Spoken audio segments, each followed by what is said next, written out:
ఎక్కడో పుట్టి ఎక్కడో పెరిగి అన్నటువంటి కోణంలో ఎక్కడ పుట్టినా ఎక్కడ పెరిగినా మన ప్రాంతానికి మంచి చేయాలి, మంచి పేరు తేవాలి. లేకపోతే మిన్నకుంటే పర్లేదు, కానీ ఏదో పనులు చేసి మన ప్రాంత పరువు తీయకూడదు. దేశవ్యాప్తంగా నకిలీ నోట్ల ముఠాల గుట్టురట్టయితే అందులో మన ఆంధ్రప్రదేశ్కి సంబంధించిన పశ్చిమ గోదావరి జిల్లా కూడా ఉండటం అన్నది ఆవేదన కలిగించే అంశం. దేశవ్యాప్తంగా ఇప్పుడు ప్రాంతాల్లో నకిలీ నోట్ల ముద్రణ చేయబడుతున్న ముఠాల గుట్టురట్టయింది.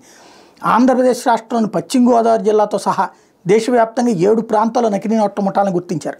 ఇది ఏకంగా డైరెక్టరేట్ ఆఫ్ రెవెన్యూ ఇంటెలిజెన్స్ వాళ్ళు బయటపెట్టారు. ఆంధ్రప్రదేశ్, మహారాష్ట్ర, కర్ణాటక, తమిళనాడు, హర్యానా, బీహార్ రాష్ట్రాలను 11 ప్రాంతాల్లో ఏకకాలంలో గురువారం సోదాలు నిర్వహించడంతో ఆయా ముఠాల మోసాలు బయటపడ్డాయి. పశ్చిమ గోదావరి జిల్లాకు చెందిన వ్యక్తి సహా మొత్తం 9 మందిని అరెస్ట్ చేశారు. తొలుత ముంబై విక్రోలి వెస్ట్ ప్రాంతంలో నకిలీ నోట్ల ముద్రణ పేపర్లను DRS గుర్తించింది.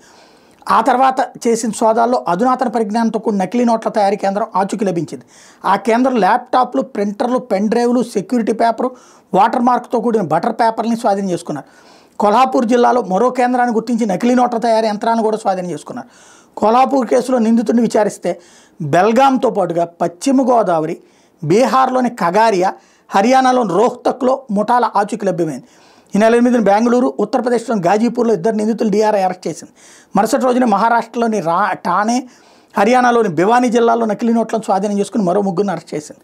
ముందు అసలు ఇప్పుడు ఈ ఎదవలు మన రాష్ట్రంలో ఎన్ని నకిలీ నోట్లు చలామణిలోకి తెచ్చారో తెలియదు. ఎందుకంటే నకిలీ నోట్లు ఐడెంటిఫై అయ్యేటట్టయితే ఇప్పటికే ప్రాబ్లం లేదు, కానీ ఐడెంటిఫై కాకుండా మామూలు నోట్లో కలిసిపోతే ఎప్పుడో దొరికినప్పుడు మనకి తెలియకుండానే మన చేతికి ఆ నకిలీ నోటు వచ్చేస్తే అది చివరికి పోలీసులు ఏం చేస్తారు, అసలు వాళ్ళని పట్టుకోవడం కుదరనప్పుడు ఎవరి చేతిలో ఉంటే వాళ్ళ మీదనే కేసులు పెట్టేసి వేధిస్తుంటారు.